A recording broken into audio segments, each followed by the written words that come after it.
তো বেদাতের সংজ্ঞায় যদি যান, সবই তো বেদাত। করেন কেন? বলবেন বেদাতে হাসানা। বেদাতে হাসানা বলে যদি কিছু থাকে, তাহলে ঈদে মিলাদুন নবী সাল্লাল্লাহু আলাইহি সাল্লামের মাহফিল বেদাতে হাসানা হিসেবে সবচেয়ে উত্তম বেদাতে হাসানা।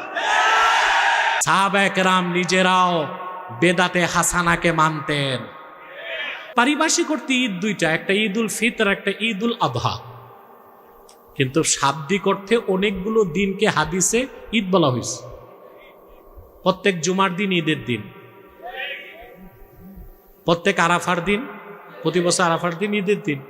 শরীয়তের সীমার মধ্যে থেকে মুমিন যদি আনন্দ উৎসব করে, জায়েজ তরিকায়, সুন্নত তরিকায়, মুস্তাহাব তরিকায়, সিরাতুন নবী নামে মাহফিল করে বা মিলাদুন নবী নামে ওয়াজ মাহফিল করে, হামদনাত পড়ে, জিকির ফিকির করে, তাবাররুক বিতরণ করে, খাস মুনাজাত করে, তাকেই তো বলা হয় মাহফিলে ঈদে মিলাদুন নবী।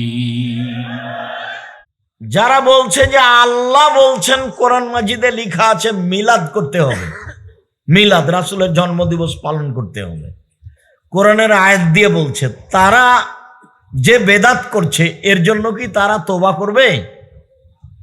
একবারে প্রস্তুতি নিয়ে ভালোভাবে গাড়ি, ট্রাক, বাস নিয়ে মাথায় টুপি দিয়ে সুন্দর করে লাল পালন করছে।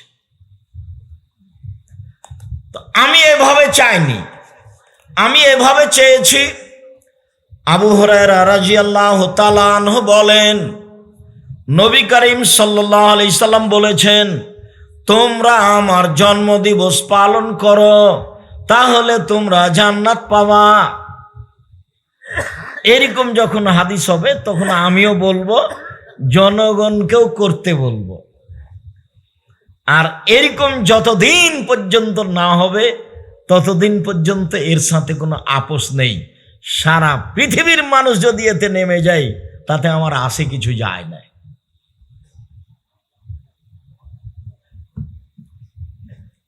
এরকম ছাড়া প্রশ্নই আসে না। মাওলানা তো বহু দূরের কথা, বুজুর্গানের দিন তো বহু দূরের কথা। যদি উমর রাদিয়াল্লাহু তাআলা আনহু বলেন যে মিলাদ করতে হবে, তবুও হবে না। উমর মানে উমর মানুষটাই ভিন্ন রাদিয়াল্লাহু তাআলা আনহু। আল্লাহ রাসূল বলছেন, উমর তুমি যে রাস্তা দিয়ে হাঁটো ওই রাস্তা দিয়ে শয়তান হাঁটে না। আল্লাহ রাসূল বলছেন যে, উমর আমি রাতে স্বপ্নে জান্নাত দেখলাম, তো জান্নাতে ঘুরতে ঘুরতে দেখলাম একটা ঘর, এত সুন্দর প্রাসাদ, একবারে ঝকঝকে হয়ে আছে, মনে হলো ভিতর যে কত সুন্দর। তো পাশে একজন বৃদ্ধা মহিলা বসে আছে, পানি নিয়ে অজু করছে। আমি বললাম, এই বৃদ্ধা মহিলা বলো তো এই ঘরটা কার? তো মহিলা বললে, এই ঘরটা উমারের। যেমন উমার বলা তেমনি আমার অন্তরটা একটু চমকে উঠে বলল, ইন্না লিল্লাহ, না এত বড় মানুষের ঘরে ঢোকা হবে না। উমার, তোমার আত্মমর্যাদাকে হিসাব করে আমি তোমার ঘরে ঢোকিনি, এত বড় মানুষের ঘরে কেমনে ঢোকি? তোমার আত্মমর্যাদাকে হিসাব করে তোমার ঘরে ঢোকেনি। বুখারী মুসলিম। তখন উমর রাদিয়াল্লাহু আনহু বলছেন, আল্লাহর নবী আপনি আমার আত্মমর্যাদাকে হিসাব করেন। এই দিয়ে উমর রাদিয়াল্লাহু আনহু কাঁদতে লাগলেন। আমি আবার কি, আমার আত্মমর্যাদা আপনাকে হিসাব করতে হবে? ইনি হলেন উমর। উমর রাদিয়াল্লাহু তাআলা আনহু যদি বলেন মিলাদের কথা, তবুও হবে না। বুজুর্গানের দিন তো বহু দূরের কথা, পীর সাহেব তো বহু দূরের কথা, মাযহাব তো বহু দূরের কথা। আল্লাহ তাআলা বলেন, নিশ্চয় যারা আল্লাহ এবং রাসূলকে কষ্ট দেয়, লানাহুমুল্লাহ, আল্লাহ তাদের উপরে অভিশাপ করেছেন। আল্লাহ ওয়া আদ্দা লাহুম আযাব মুহিনা, আর আল্লাহ তাদের জন্য অপমানজনক শাস্তির ব্যবস্থা করেছেন। একটু এই ছেলে, কথা বলছো নাকি? আরো দূরে দূরে দাঁড়িয়ে থাকো, একজন আর একজনের সাথে কথা বলবো না। আর তোমরা কি এ দেখাশোনার মধ্যেকার নাকি? সামনে বসে মোবাইল ধরো, পরে আর ছবি ধরতে পাবা না। এখনই আর তোমরা কি জায়গা নেই পিছনে? দেখো, জায়গা না থাকলে দাঁড়িয়ে থাকো, জায়গা থাকলে দাঁড়িয়ে থাকা হবে না। আল্লাহ রাসূল সাহাবীগণকে বসতে বলতেন কথা বলার সময়। সাহাবীগণকে কি বলতেন? বসতে বলতেন কথা বলার সময়। বসলে একটা শোনার মতো পরিবেশ থাকে। তো কোরআন মাজিদে কোনো কোনো জায়গাতে আছে কষ্টদায়ক শাস্তি, কোনো কোনো জায়গাতে আছে অপমানজনক শাস্তি, কোনো কোনো জায়গাতে আছে বড় শাস্তি। তো একজন অন্যায় করেছে তো 10 জুতা লাগানো হলো, এটা একটা শাস্তি। একজন অন্যায় করেছে তো মাটিতে থুথু ফেলে চেটে নিতে বলা হলো, এটাও একটা শাস্তি। তো এটা হলো অপমান, আর ওটা হলো কষ্ট। ওটা হলো কষ্টদায়ক শাস্তি, এটা হলো অপমানজনক শাস্তি। যেখানে গান বাজনা খেলতামাশা আছে, যেখানে মনটা খুশি হয়, যেখানে চোখ জুড়িয়ে যায়, মোবাইলে বেটি ছেলেকে ল্যাংটা দেখলে চোখ জুড়িয়ে যায়, গান শুনলে ভালো লাগে, মেয়ে মানুষ নাচে, গান শুনলে ভালো লাগে। তো আল্লাহর নবী বলেছেন যে আমার উম্মতের উপরে ধ্বংস নেমে আসবে 3টে পাপের কারণে। আমার উম্মতের উপরে ধ্বংস নেমে আসবে 3টে পাপের কারণে। এক, যখন সবাই নেশাদার দ্রব্য পান করবে, বিড়ি তামাক জর্দা সিগারেট গুল খাবে। 2, মেয়েরা যখন নাচবে। তো মোবাইলে মেয়ে নাচলে ভালো লাগে, এটা হলো পৃথিবী ধ্বংসের চিহ্ন, বিপদের চিহ্ন। মেয়েরা যখন নাচবে। 3, গান বাজনা বাদ্যযন্ত্র যখন প্রকাশ পাবে। সব মোবাইলে মেয়ে নাচে, সব মোবাইলেই বাজনা বাজে, সব দোকানেই মেয়ে নাচে, প্রায় সব দোকানেই বাজনা বাজে। আল্লাহর নবী বললেন 3টে বিপদ আসবে। তার একটা হলো ভূমিকম্প, তার একটা হলো আকার আকৃতি পরিবর্তন হওয়া। সন্ধ্যায় ছিল মানুষ, সকালে হবে শোর, বানর। আর একটা হলো সমস্যা, 20 টাকা কেজি তরকারি 80 টাকা হবে। সমস্যা, মসজিদে মারামারি লেগে যাবে, মাদ্রাসায় মারামারি লেগে যাবে, যেখানে সেখানে সমস্যা নেমে আসবে 3টে পাপের কারণে। 1, যখন নেশাদার দ্রব্য পান করা বেশি হবে। 2, মেয়েরা যখন নাচবে। 3, গান বাজনা বাদ্যযন্ত্র যখন প্রকাশ পাবে। তো এখন সেটা তো ছবি মূর্তি হলো চোখ জোড়ানো জিনিস, যার কারণে এর শাস্তি হলো অপমানজনক। গান বাজনা হলো চোখ জোড়ানো জিনিস, বাদ্যযন্ত্র হলো চক্ষু ঠান্ডা করা জিনিস, মেয়ে নাচা হলো চক্ষু ঠান্ডা করা জিনিস, অন্তর ঠান্ডা করা জিনিস। যেই জিনিস দিয়ে মন ঠান্ডা হয়, অন্তর ঠান্ডা হয়, চোখ জুড়াই, সেই শাস্তির নাম হলো অপমানজনক। বুঝাতে পারিনি? তা আল্লাহ এখন বললেন যারা ছবি মূর্তি তৈরি করে তারা আল্লাহকে কষ্ট দেয়, আল্লাহ ওদের জন্য শাস্তির ব্যবস্থা করেছেন অপমানজনক। এবার হাদিস শুরু হলো। আবু তালহা রাদিয়াল্লাহু তাআলা আনহু বলেন, রাসূল সাল্লাল্লাহু আলাইহি সাল্লাম বলেছেন, লা তাদখুলুল মালায়েকাতু বাইতান ফিহি কালবুন ওয়ালা তাসাবির।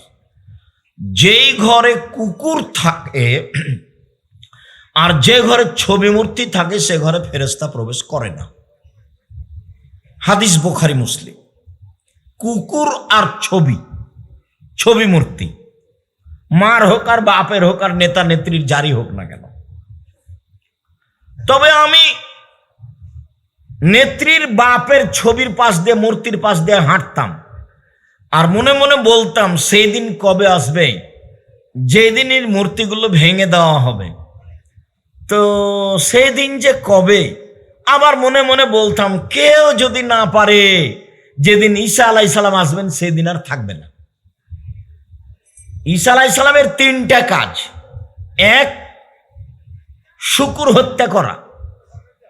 দিন দুই, ক্রুশ ভেঙে ফেলা ছবি মূর্তি যত আছে, কোথাও পৃথিবীতে কোথাও ছবি মূর্তি থাকবে না।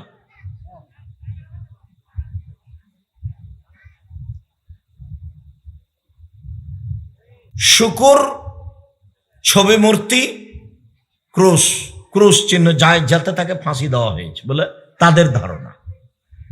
ঈসা আলাইহিস সালাম সিরিয়ার দেমাস্কের জামে মসজিদের মিনারের উপরে অবস্থা আসবেন দুইজন ফেরেশতার মাধ্যমে।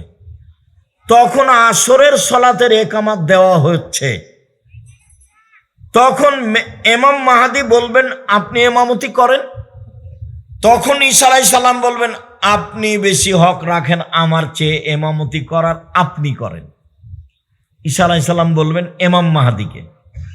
আর এরা বলছে ইমাম মাহদী ভারতে এসেছে। পাগলা, ইমাম মাহদী ভারতে আসে? কোন বুদ্ধি শুদ্ধি একটু চিন্তা ভাবনা করে, একটা মায়েরে দিচ্ছে এমনিতে। ওরা আরব ভূখণ্ডের মানুষ, সিরিয়ায়। বুখারী মুসলিমের হাদিস। আব্দুল্লাহ ইবনে মাসউদ রাদিয়াল্লাহু তাআলা আনহু বলেন রাসূল সাল্লাল্লাহু আলাইহি ওয়াসাল্লাম বলেছেন, আশাদ্দুন নাসে আযাবান ইয়াউমাল কিয়ামা ইনদাল্লাহি আল মুসাব্বিরুনা। বিচারের মাঠে আল্লাহর কাছে সবচেয়ে যারা বেশি শাস্তির অধিকারী হবে যারা ছবি মূর্তি তৈরি করে। আসাধ্য আযাবিন, সবচেয়ে কঠিন শাস্তি, সবচেয়ে কঠিন শাস্তি হবে ওদের যারা ছবি মূর্তি তৈরি করে। আব্দুল্লাহ ইবনে উমর রাদিয়াল্লাহু তাআলা আনহু বলেন রাসূল সাল্লাল্লাহু আলাইহি ওয়াসাল্লাম বলেছেন, ইন্নাল্লাযীনা ইসাব্বিরুনা হাযিহি সুওয়ারা ইউআযাবুনা ইয়াওমাল কিয়ামা। যেসব লোকেরা এসব ছবি মূর্তি তৈরি করে বিচারের মাঠে তাদের শাস্তি দেওয়া হবে। ওয়ায়ুকালু লাহুম, তাদের বলা হবে আইয়ুমা খালাকতুম, তোমরা নিজেরা যা তৈরি করেছো তাতে আত্মা দাও, ওকে জীবিত করো। যত মানুষ ছবি মূর্তি তৈরি করবে তাকে বিচারের মাঠে শাস্তি দেওয়া হবে এবং ওই ছবি মূর্তিতে আত্মা দিতে বাধ্য করা হবে। ইবনে আব্বাস রাদিয়াল্লাহু তাআলা আনহু বলেন রাসূল সাল্লাল্লাহু আলাইহি ওয়াসাল্লাম বলেছেন, মান সাওয়ারা সূরাতান, কেউ যদি ছবি মূর্তি তৈরি করে, উযযবা, তাকে পিটানো হবে, অকুল্লেফা, তাকে বাধ্য করা হবে, আয়ানফুখা ফিহা, তাতে আত্মা দিতে, ফালাইসা বিনাফিকিন, কিন্তু সে আত্মা দিতে পারবে না। যারা ছবি মূর্তি তৈরি করে তাদেরকে পিটানো হবে এবং আত্মা দিতে বাধ্য করা হবে, কিন্তু তারা তা করতে পারবে না, এটা তাদের হাতের কাজ নয়।